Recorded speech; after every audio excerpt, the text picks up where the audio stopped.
যদিও আবু জেহেল নামের কোনো মানুষ নাই, কিন্তু আবু জেহেলের চরিত্রের মানুষের অভাব।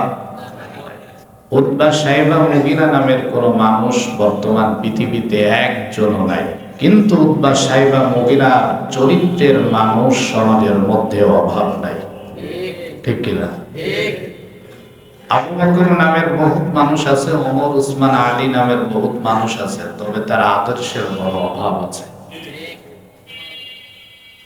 যদি মানুষের মধ্যে আবু বকরের মতো আদর্শ থাকতো, ওমরের মতো ঈমান থাকতো, আলীর মতো জজবা থাকতো, গোটা পৃথিবীর কোন বেদিন নাসারা মুসলমানদের দিকে রক্ত চক্ষু তুলে তাকানোর দুঃসাহস পেত না।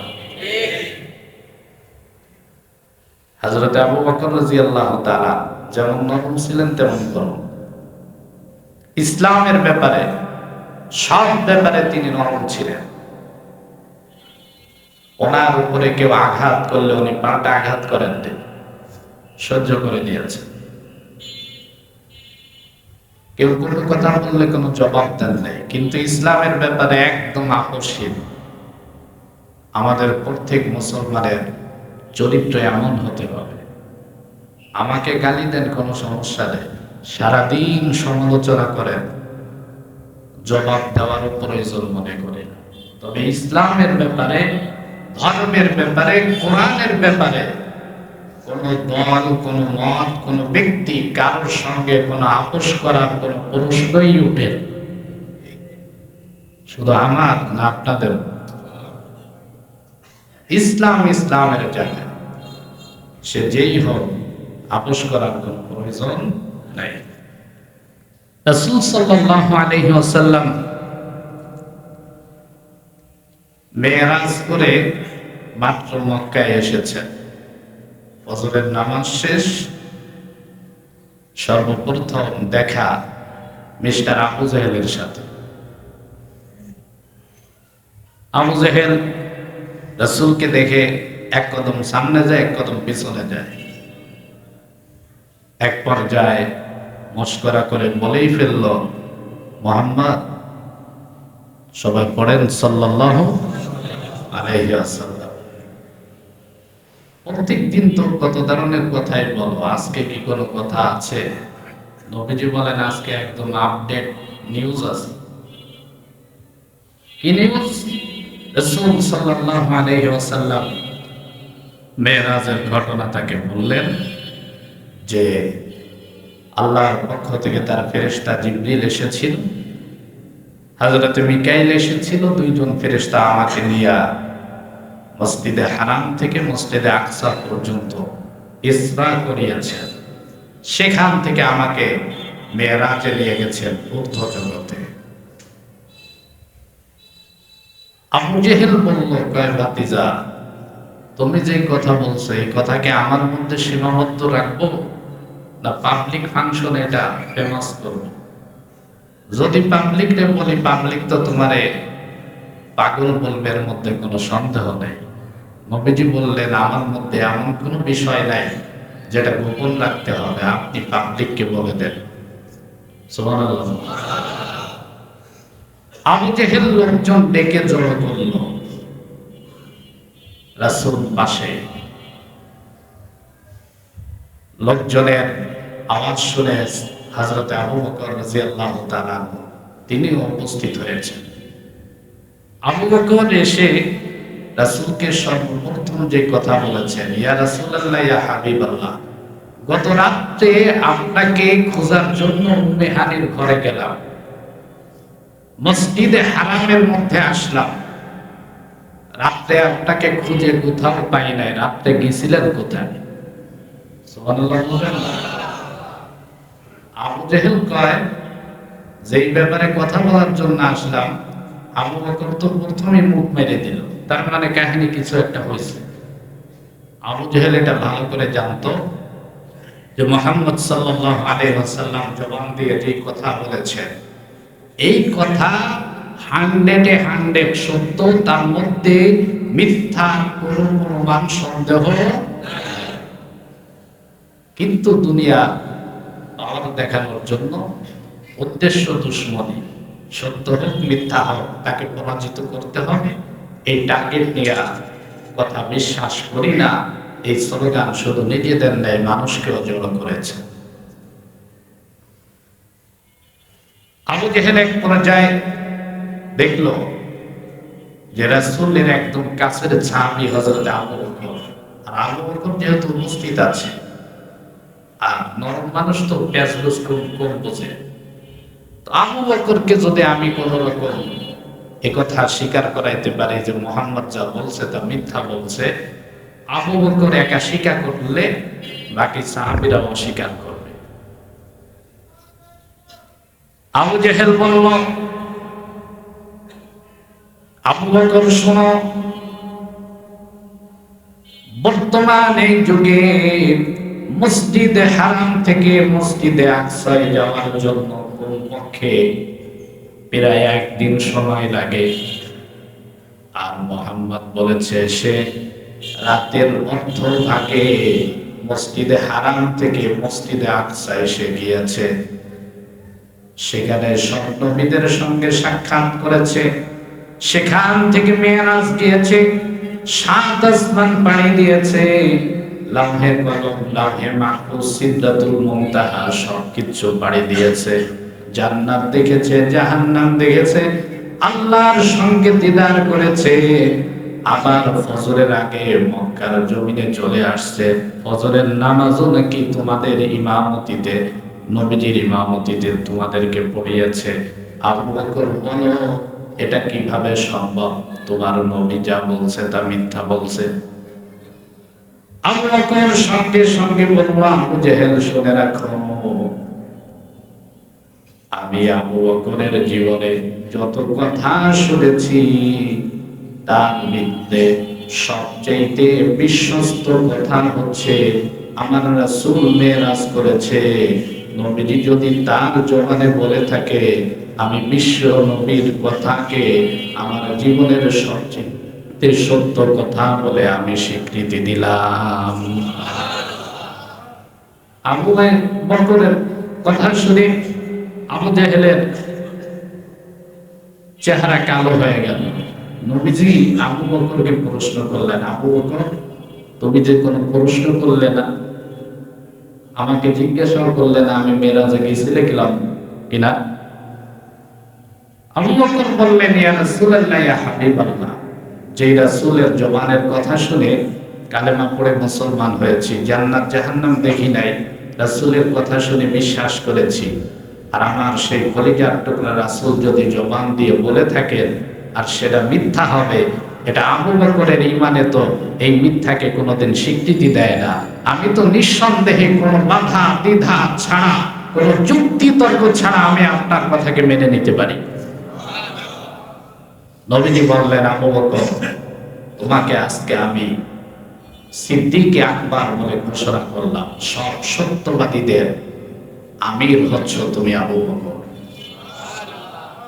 কিয়ামতের ময়দানে আল্লাহ রাব্বুল আলামিন আবু বকরকে এমন পাওয়ার দিবেন, এমন শ্রেষ্ঠত্ব দিবেন, আবু বকর কিয়ামতের ময়দানে নেতৃত্ব করবেন। আল্লাহ রাসূল সাল্লাল্লাহু আলাইহি ওয়াসাল্লাম মেরাজের ঘটনা শুনিয়েছেন। বাইতুল মাকদাসে সব নবীদের ইমাম হয়েছিলেন, গত সপ্তাহে আলোচনা করেছি। রাসূল ইমামুল আম্বিয়া, সব ইমামদের ইমাম, সব নবীদের নবী। আল্লাহর রাসূলকে আল্লাহ তাআলা বাইতুল মাকদাসে নিয়ে সব ইমামদেরকে কেন আনলেন? মুফাসসিরগণ দুইটি ব্যাখ্যা করেছেন। একটা হচ্ছে আল্লাহ তাআলা যখন সব নবীদের রূহ সৃষ্টি করেছিলেন, সব পয়গম্বরদের রূহকে একত্রিত করে আল্লাহ তাআলা ওই দিন একটা স্বীকারোক্তি নিয়েছিলেন। আল্লাহ সব নবীদের রূহদেরকে বলেছিলেন, ওই সময় যেই সময় হযরতে আদম আলাইহিস সালাতু ওয়াস সালামের দেহ তখন পর্যন্ত তৈরি করেন নাই, শুধুমাত্র রূহ তৈরি করা হয়েছে।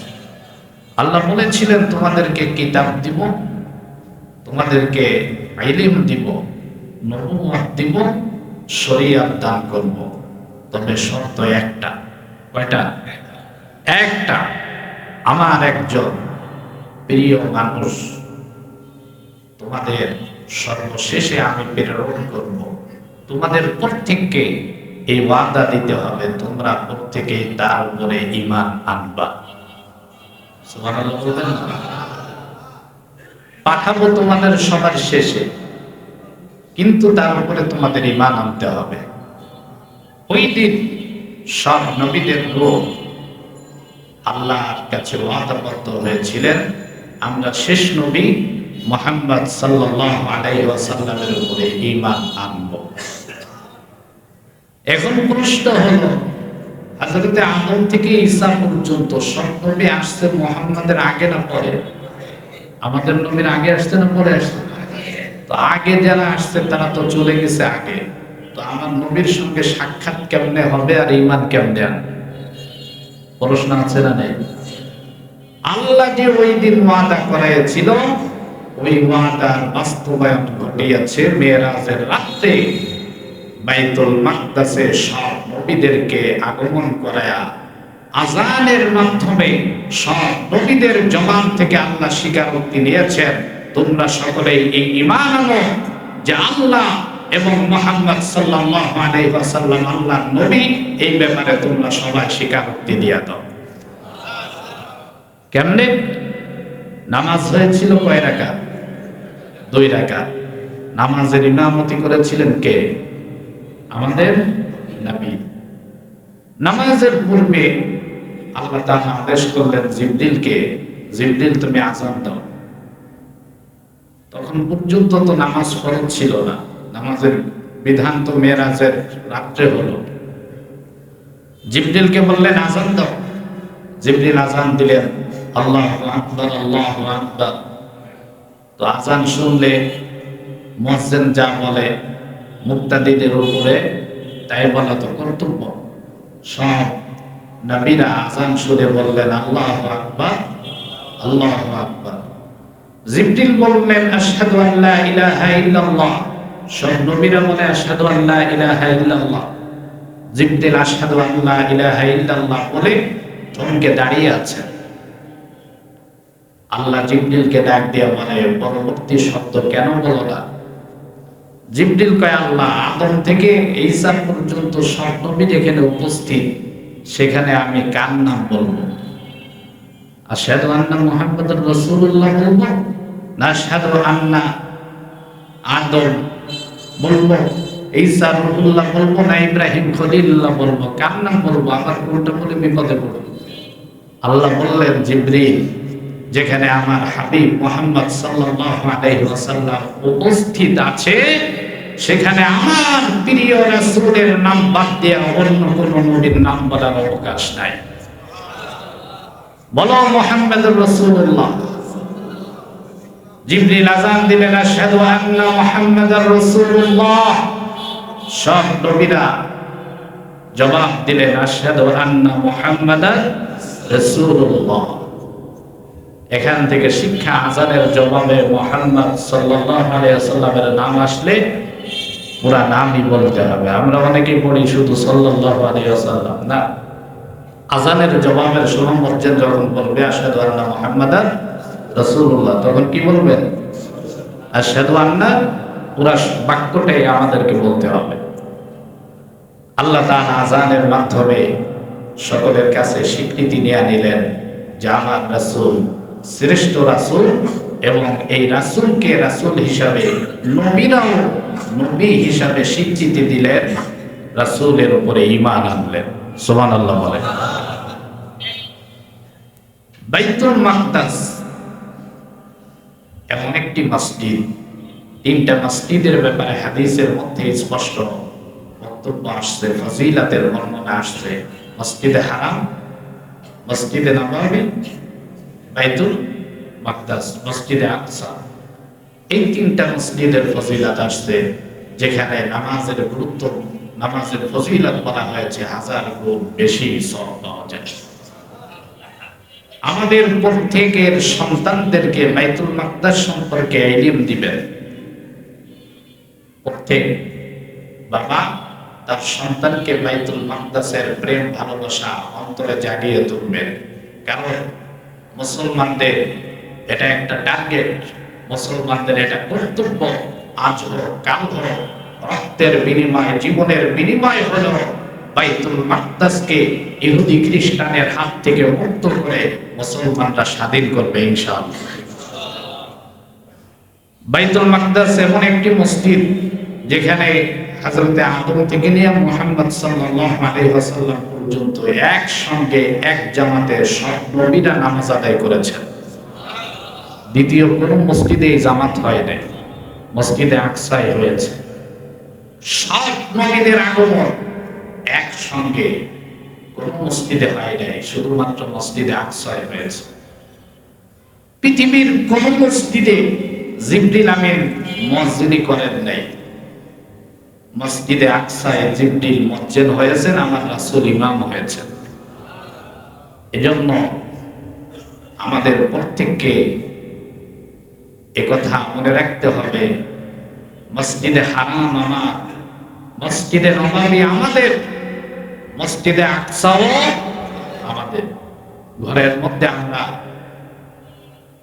বাইতুল্লাহর ছবি রাখি, মসজিদে নববীর ছবি রাখি, পাশাপাশি বাইতুল মাকদাসের ছবি রাখবেন ইনশাআল্লাহ। রাসূল সাল্লাল্লাহু আলাইহি ওয়াসাল্লাম মসজিদে আকসা থেকে ঊর্ধ্ব জগতে যেটা ভ্রমণ করলেন সেটাকে বলা হয় মেরাজ। সেটাকে কি বলা হয়? মেরাজ। বিজ্ঞানের এই যুগে এসে কিছু কিছু বিজ্ঞানী এটাকে অস্বীকার করেছেন যে মানুষের মাথার উপরে প্রবল বাতাস থাকে, বাতাস থেকে শূন্য স্থানে যা কিছু যায় এগুলাকে চাপ দিয়ে নিচের দিকে রাখে। বিজ্ঞান এ ধরনের একটা যুক্তি উপস্থাপন করেছে। তবে বিজ্ঞানের এই যুক্তির মধ্যে বিজ্ঞান আপনার চাঁদের দেশে মানুষ পাঠিয়েছে, এমন নজির আছে না নাই? আছে। কিভাবে পাঠাইলো? সেখানে বিজ্ঞানের থিওরি হচ্ছে, বিজ্ঞান যেই রকেট সেখানে ছুঁয়েছে, এই রকেটের গতি ছিল সেকেন্ডে 7 থেকে 8 কিলো। 1 সেকেন্ডে 7 থেকে 8 কিলোমিটার পাড়ি দিতে পারে প্রত্যেক সেকেন্ডে। তো বিজ্ঞানের থিওরি হচ্ছে কোন বস্তু যদি সেকেন্ডে 7 থেকে 8 কিলো যদি তার গতি হয়, চলার গতি, তাহলে সে ঊর্ধ্ব জগতে ভ্রমণ করতে পারে। তো বিজ্ঞানের এই থিওরি মতেই রাসূলের মেরাজ 100% সত্য প্রমাণ হয়। কেমনে? নবীজিকে বাইতুল মাকদাস থেকে ঊর্ধ্ব জগতে ভ্রমণ করার জন্য যে বাহন আল্লাহ পাঠিয়েছিলেন, সেই বাহনের গতি ছিল প্রত্যেক সেকেন্ডে 1,86,000 কিলোমিটার। কত? প্রত্যেক সেকেন্ডে। এটা বিজ্ঞানের আবিষ্কার। তাহলে রাসূলের মেরাজ যে হয়েছিল, মেরাজ যে সম্ভব, বিজ্ঞান বলেন আর সমাজ বলেন, কোরআন বলেন, হাদিস বলেন, কোনো কিছুর দ্বারা অসম্ভব প্রমাণ করা সম্ভব না। আল্লাহ রাসূল মেরাজে আল্লাহ তাআলা নিলেন কয় কারণে? কারণগুলো গত সপ্তাহে বলেছি। আল্লাহ রাসূলকে দিয়া যে সব নবী তো না দেখে দাওয়াত দিয়েছে, জান্নাতের দাওয়াত, জাহান্নাম থেকে বিরত থাকার জন্য আহ্বান করেছে, কিন্তু সচক্ষে কেউ জান্নাতও দেখে নাই, কেউ জাহান্নামও দেখে নাই। আল্লাহর হাবিবকে আল্লাহ তাআলা মেরাজে নিয়া সচক্ষে জান্নাত দেখাইলেন, জাহান্নাম দেখাইলেন। উম্মতদেরকে আপনি বলে দেন, আমি নিজ চোখে দেখে এসেছি। জাহান্নাম যখন ভ্রমণ করতেছিলেন নবীজি, আল্লাহ রাব্বুল আলামিন তাকে জাহান্নামের কিছু শাস্তির নিদর্শন নবীজিকে দেখাইলেন। নবীজি দেখলেন বিশাল বড় নদী, পানিগুলা সব রক্তের মতো লাল। এই রক্তের সাগরের মধ্যে কিছু মানুষ হাবুডুবু খায়। তারা প্রাণ বাঁচানোর জন্য কুলে আসার চেষ্টা করতেছিল। যখনই কোলে আসে তখনই ফেরেশতারা বড় বড় পাথর দ্বারা তাদের মাথার মধ্যে আঘাত করে। নবীজি এই দৃশ্য দেখে জিবরিলকে ডাক দিয়ে বললেন, ভাই জিবরিল, এই শাস্তি কেন দেওয়া হচ্ছে মানুষগুলা? এই অন্তর সাগর কষ্ট করে পানি দিয়ে যখন কিনারায় আসে, ফেরেশতারা আঘাত করে তাদেরকে আবার সাগরের মধ্যে নিক্ষিপ্ত করে। জিবরিল বললেন, ইয়া রাসূলুল্লাহ, ইয়া হাবিবাল্লাহ, এই সমস্ত মানুষ হচ্ছে আপনার উম্মতের মধ্যে ওই মানুষগুলা যাদেরকে আল্লাহ তাআলা সম্পদ দিয়েছিল, সেই সম্পদ দ্বারা নিজেরা তো যাকাত দ্বারা মানুষকে উপকার করে নাই, বরঞ্চ তারা সুদের কারবার করত।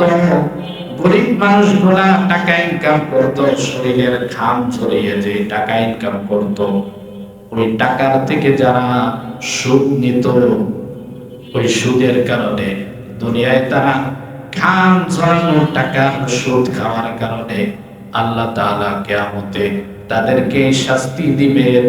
রক্তের সাগরে তারা নিজেরা হাবুডুবু খাবে। নাউজুবিল্লাহ বলবেন না? তাহলে সুদ খাওয়া যাবে? হ্যাঁ, নবীজি আমরা দেখলেন কিছু মানুষের হাতের মধ্যে বড় বড় নখ,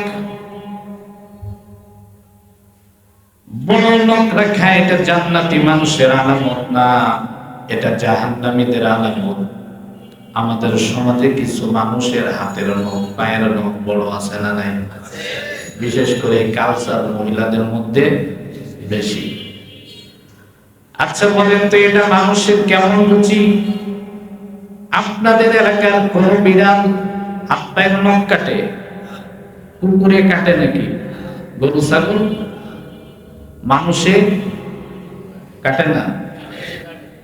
প্রত্যেক সপ্তাহে আমরা নখ কাটি, কিন্তু যারা কুকুর, বিড়াল, ছাগল, গরুর মতো সাদৃশ্য পূর্ণ হয়ে নিজেদের রুচিটা এত নোংরা করে নখ রাখে, শুতে রাখেন, জাহান্নামীদের কিছু মানুষের নখ হবে বড়।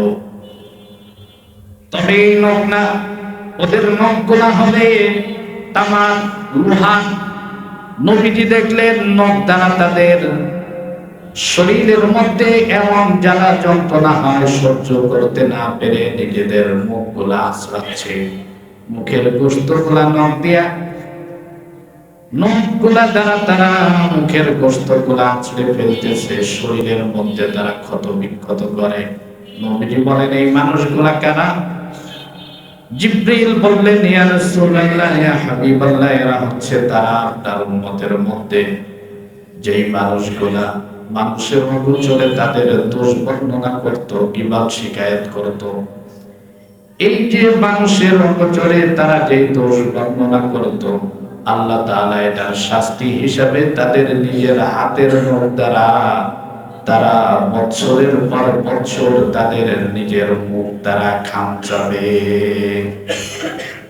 গীবত শিকায়েত যারা করত তাদেরকে আল্লাহ এই শাস্তির ব্যবস্থা করেছেন। আচ্ছা, এখানে আমরা যারা আছি, আমি সহ বুকে হাত দিয়া কয়জন বলতে পারবো যে আমি গীবত করি না? কেউ বলতে পারবে? বড় হুজুর বলতে পারবে না যে গীবত করি না। গীবত মানুষের দোষগুলাই তার অগোচরে বলা। নিয়ম হচ্ছে, মুসলমান এক মুসলমান আর এক মুসলমানের আয়না। মুসলমান মুসলমানের, আমার চেহারায়, আমার শরীরে যদি কোনো ময়লা থাকে, আয়নার সামনে দাঁড়াইলে আয়না সেটা ধরিয়ে দিবে, ঠিক কিনা? তো মুসলমান মুসলমানের আয়না। আমার দোষ থাকলে আর এক মুসলমান ভাই সেটাকে ধরিয়ে দিবে ভদ্রতার সাথে, আদবের সাথে, শুদ্ধানুর নিয়তে। এটা হচ্ছে মুসলমান বন্ধু এবং ভাইয়ের পরিচয়। এটা অগোচরে বলার কোনো বিষয় না। আমরা অগোচরে বলি, আমরা আমাদেরও দোষ আছে। যদি কেউ আমার দোষ ধরে দেয় তাহলে আমি খুব রাগান্বিত। আমি ইমাম সাহেব, আমার দোষ ধরল, আমি হাজী সাহেব, আমার দোষ ধরে সাহস তো কম না। এই কারণে মানুষও কিছু বলে না। কিন্তু চরিত্র ছিল আমার দোষগুলো আরেক ভাই ধরে দেবে, তার দোষগুলো আমি তাকে শুধরে দিব। এভাবে যদি চলতো সমাজটা সুন্দর হয়ে যেত, ঠিক কিনা? তাহলে দোষ তো অপচারে বলা যাবেই না, আর দোষ নাই বানিয়ে বানিয়ে কিছু বলবো, এ খাসলত তো আমাদের আছে না? নাই? আল্লাহ এগুলার থেকে আমাদের প্রত্যেককে হেফাজত করুন। তাহলে মেরাজের আলোচনা থেকে আমরা আজকে একটা সবক গ্রহণ করি, সেটা হচ্ছে সামনে রমজান। রমজানের আগে আমরা এখন থেকে গীবত শিকায়েত যা আমাদের মধ্যে নোংরামি অভ্যাস আছে সবকিছুকে ছেড়ে দেই। গীবত মানুষের সব আমলকে ধ্বংস করে দেয়। তাহলে আমরা আজ থেকে গীবত করব না, ইনশাআল্লাহ বলেন। গীবত করব না। গীবত না করে আমরা যদি এখন থেকে আমল চালু করতে পারি, রমজান সামনে, রমজানের প্রস্তুতি নেন, নামাজের প্রতি গুরুত্ব দেন, হালাল খাদ্যের প্রতি গুরুত্ব দেন, ব্যবসায়ীরা ব্যবসাটাকে একটু পরিশুদ্ধ করেন, সব কিছুকে আমরা একটু গুছিয়ে আনি, এটা রমজানের প্রস্তুতি হিসাবে। পারবো তো ইনশাআল্লাহ?